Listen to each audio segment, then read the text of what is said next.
Okay, so let's talk about something you've probably heard of, the bystander effect. But what's really wild is the new thinking around it, that there's this hidden, almost mathematical calculation our brains are doing in the background. All right, just imagine this for a sec. You're on a busy street, someone stumbles right in front of you. What do? Now, what if you're the only person who sees it? Versus, say, if you're in a massive crowd. That little pause, that hesitation you might feel when you're in a group, yeah, that's exactly what we're going to dig into. So that hesitation, right? Where does it come from?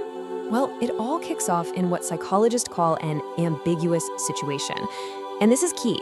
It's a moment where the social risk can feel way bigger and more immediate than any actual physical risk.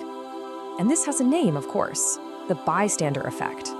It's this super well-documented thing where, get this, the more people who are around to help, the less likely it is that any single one of us will actually step up. It's completely backward, right? I mean, that's the big paradox at the heart of it all. You'd think more people means more help, safety in numbers and all that, but the research shows the opposite is often true. So what on earth is going on? Okay, let's look at how we've tried to solve this puzzle. For a long time, we've had some pretty good theories, but now a new model is completely changing how we look at the problem. The classic explanations are probably ones you've heard before. First, there's diffusion of responsibility. That's the whole, someone else will handle it thought.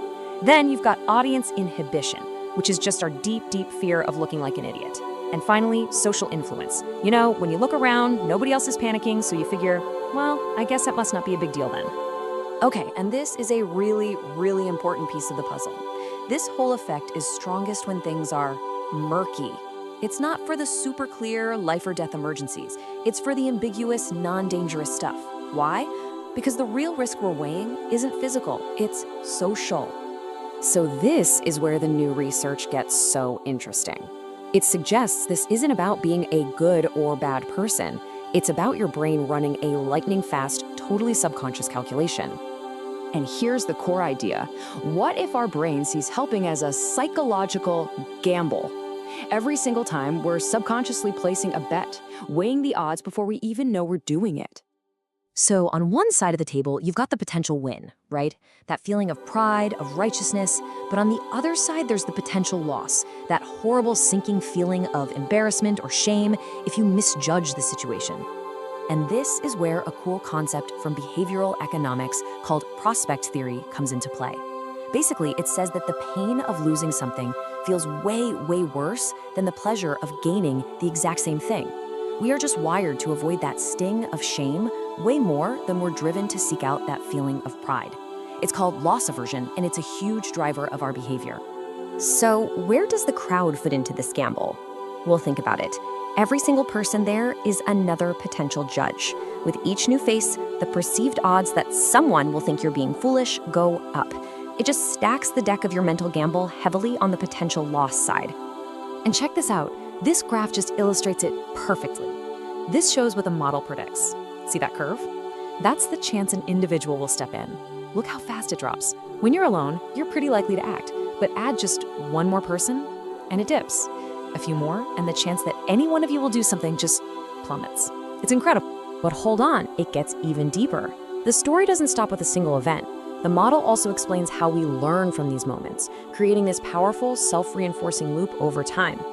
So the research says we basically have 4 ways of updating our internal social risk meter. 1, we act and it goes well. Risk perception goes down. 2, we act and it goes badly. Oops, risk perception goes way up. 3 and 4 are just watching someone else do the same thing. Seems simple enough, right? Well, here's the twist. Just like we hate losing more than we love winning, our learning is biased too. We learn way more from the bad stuff. That feeling of embarrassment, whether it's ours or we're watching someone else, sticks with us so much more than a positive outcome. You know, one cringy moment can haunt you for years, while 10 good moments just kind of fade away. And this is the really wild part. This graph shows the result of that biased learning over the long haul.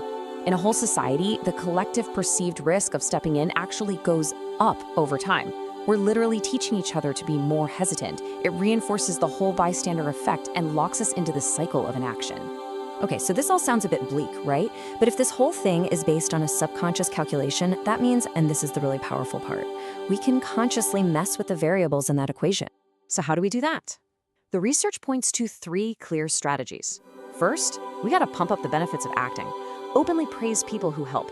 Second, we need to lower the social cost of getting it wrong. If someone messes up trying to help, don't shame them. Correct them kindly.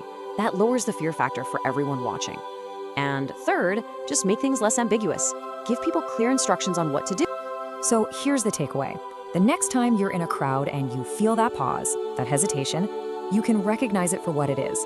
It's not you being a bad person. It's your brain doing some very human, very ancient math.